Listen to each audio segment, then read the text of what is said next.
Kumusta ka naman dyan, pusa? Ang ganda ng sunglasses mo. Sunglasses ba yan? Paglaki ko, bibili ako ng ganyang ano na yan, eyeglass na yan. Papasukat ako. Yan ang fashion statement, ma'am. Huwag kong patakbuhin si Tul Erwin. Tuloy mo. Pagsabihan mo yung utol mong nakakababata sa iyo, huwag paglaruan ang Senado. Hindi biro ang Senado. Sino ba nagsabi sa'yo? Lumabas sa service. Lumabas sa service si Tul Erwin. Hindi niya kasalanan.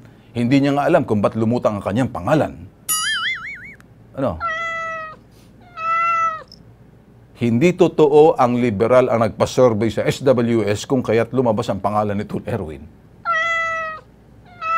Nalilito ako eh. Kasi sino ba nagpa-survey? Liberal or paano ba yon? SWS hindi naman mag-survey kung walang bayad. Tatanungin mo ang kumakatawan ng oposisyon kung sa inyo talaga ang kayo nagpa-survey. Pang number 13 si Mar. Sa survey ng SWS, sinong... Hindi totoo yan. Pang number 14 ka lang. Laylag, laglag. Pag number 15 si Osmeña, puro mga dilaw. Ano pa?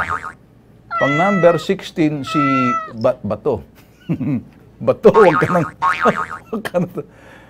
Pang number 17 si Bong Revilla. Pang number 18 si Bistik. Pang number 13 si Derek Bren. Wag na yan, puro mga laylayan eh.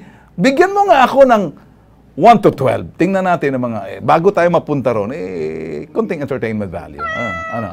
Number 1, sino? Si Grace po. Number 2, survey. Sino sa SWS? Si Villar. Okay. Sino Villar? Si Cynthia o sino-sino yan? Si Manny o di ba? Sino hindi? Si Cynthia. Okay. Sino pa? Number 3, si Coco Pimentel. Okay. Number 4, si Nancy Binay. Number 5, si Sara Duterte. Number 6, etong survey ho ng si Pia Cayetano.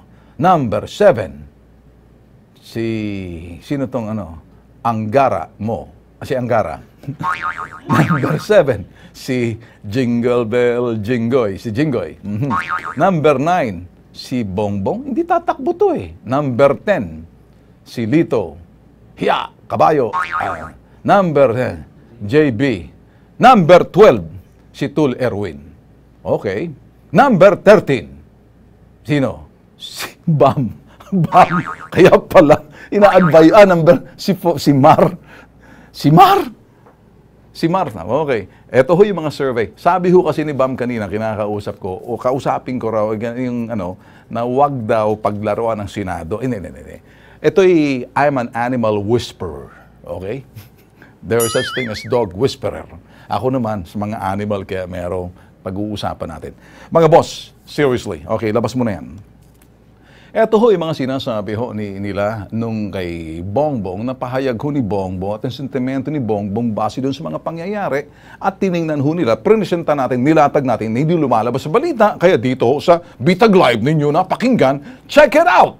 Doon ho sa forum ng morning, nagkaroon ho ng sinasabing media forum na sa umaga ho na parang sa coffee thing sa morning. Then lumabas yung balita na ho yan based on interviews. Hanapin nyo lang ho. As a matter of fact, sa Inquirer, sa Philippine Star, sinulat ho yan isang kolumnista rin, Exacta Mundo, kung ano yung mga sinasabi ho natin. So, ngayon, public record ho yan. Sabi ni Bam, bakit noon puro pabor sa iyong desisyon, Bongbong? May narinig ba siyang reklamo mula kay Vice Lenny? Sus Mariosep, kada utot, kada kilos may reklamo. Mga reklamador kayo, hindi lang utot, diarrhea nga ngayon yung mga bibig eh.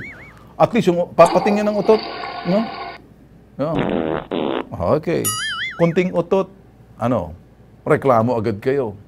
Na parang lalo-lalo na yung matandang lawyer na yun, pangalan nung si Makalintal. Yan ang lawyer ni sabi, patakbuhin na lang daw ng senador si Bongbong para tumahimik na lang. Sabi naman ni Bongbong, ba't ako tatakbong pagka-senador? Hindi ako bibitaw sa pagka-vice president dahil paniwala niya siya nanalo. Sila rin patakbuhin niyo. Doon. So yun ang ibig bam! Bam! Kung nagre-reklamo man si Bongbong ay doon sa proseso, sa bilis, may mga punto siya na kung saan hindi nyo binibigay yung mga hinihiling niya. Kung kayo'y nagbibigay sa kanya ng mandato, gawin mo to, ginagawa niya. Pag sila ni sablay, pabor sa kanila. Anong tawag mo roon?